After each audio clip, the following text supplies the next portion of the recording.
Ladies and gentlemen, hey, hi, how you doing? Welcome back to the channel. Thank you so much for stopping by. It is, of course, Wednesday, and that means it is update day here in Warzone and Modern Warfare 3. With today's patch, it is just going to be more of that routine weekly update. So for this, there is no major download required or anything like that. Whenever you go to jump onto the game next, you'll probably go through the whole update requires restart screen, and then you'll be good to go, especially if you haven't played since yesterday, where we saw some surprise patch notes go out as well. But we do have a couple of new patch notes today, a handful of other changes that have been revealed, then of course new changes that are in effect as of today because of the weekly updates. So starting first with COD updates, this went live just earlier on this week. Actually wasn't initially included in the patch notes from yesterday for whatever reason, but a new update is now out for Modern Warfare 3 and for ranked play. They say that we've deployed an update to resolve an issue causing UAV and advanced UAV kill streaks to be earnable in multiplayer ranked play. Obviously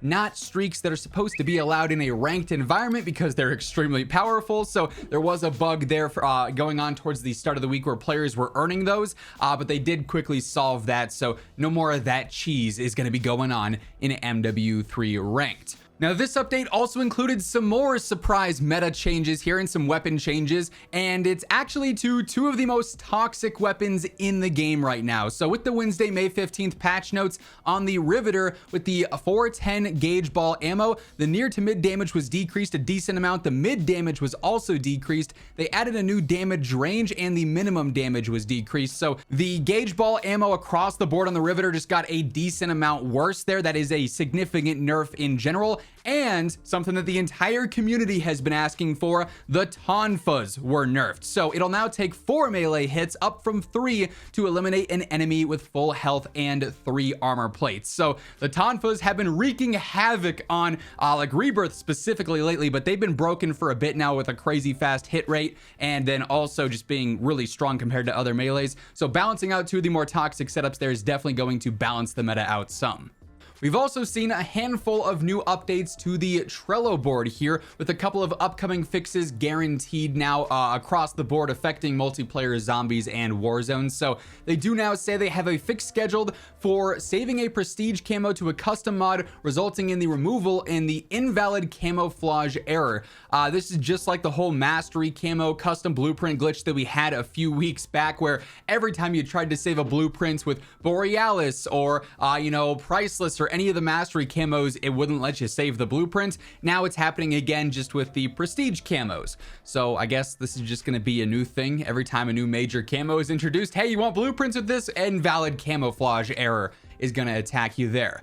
They also still have that fix scheduled for camos not being fully equipable on the Beast Glove melee. So that $80 melee blueprint, you still can't camouflage the way you want to, which is pretty unfortunate there. They're also now investigating a brand new issue that popped up yesterday with Infected crashing a ton. So infected mode often results in a connection timed out error where it just boots everyone out of the match. Obviously kind of just breaks the entire mode when you can't actually finish a game. So they are looking into that, and that'll probably be fixed here pretty soon. So handful of things to look out for in addition to some minor changes that went live earlier on this week. Also, we do now have a bit of an update into a topic that we actually talked about a few days back in my more bad news for Call of Duty video, where we were talking about the possibility of Call of Duty's impact on Game Pass for Xbox and whether or not it would actually come to fruition, or if it was something that was going to have to be changed around because of how the Game Pass model is currently functioning. But Charlie Intel did report, and Bloomberg did report earlier this week, saying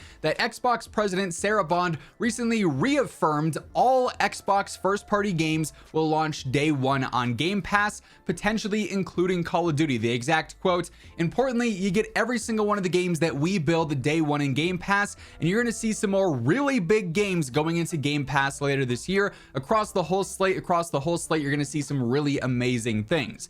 And now, technically, since Xbox owns Activision and Microsoft owns Activision, Call of Duty is a first-party game. So this is reaffirming that Call of Duty should, in fact, be coming to Game Pass on day one later on this year, with COD 2024 potentially being the first iteration of that. So handful of new info in regards to that. Wanted to keep you guys in the loop there, since obviously it was a major talking point in one of our recent videos as mentioned. Anyway, focusing more on today's update and the changes that were associated with this, we did see some new content end up dropping today, and as we get into this and the remainder of the video, Quick reminder, if you're new to the channel, every single day this is your one-stop shop to guarantee you're up to date with all things going on in COD, so feel free to hit that subscribe button. And if you guys enjoy this video, do me a favor and drop a like on it. It does really help the channel grow. Now, of course, because it's Wednesday, we do also have our new set of weekly challenges. Our week 7 challenges are now out, and these are for the Jack Patriot aftermarket part for the M16.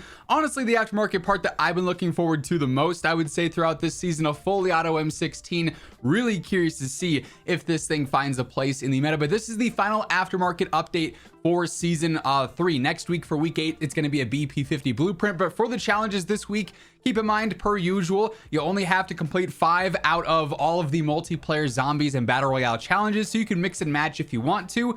But for multiplayer, they want you to get 30 operator kills with a recommended weapon set to burst fire mode, get 8 operator kills after reloading with recommended assault rifles, get 20 mounted operator kills with a recommended LMG that has 5 attachments on it, get 10 operator point blank clean kills, so that's a kill without taking any damage using a recommended assault rifle, 5 operator double kills with the BP50 SMG conversion kit equipped to the BP50, it's kind of redundant, perform 3 finishing moves, then also get 10 operator kills at low health with a recommended SMG. For zombies, they want you to get 10 kills without taking damage 20 times with a recommended weapon, 150 kills with a recommended rifle with Deadshot active, 5 disciple kills with a recommended LMG, 100 melee kills with a recommended assault rifle, 300 kills with the BP50, complete 25 contracts, and get 100 kills in a single deployment 5 different times with recommended SMGs. Then lastly, for battle royale, pretty standard here. The first 4 are going to be kills in various different regions of Urzikstan, so northwest, eastern, central, and southern. Then also place in the top 10 3 times, open 30 total loot caches, and revive a teammate 5 times. You do any 5 of those, you'll get that Jack Patriot. Then also 1 more tier towards your Allegiance's Mastery camo for this season.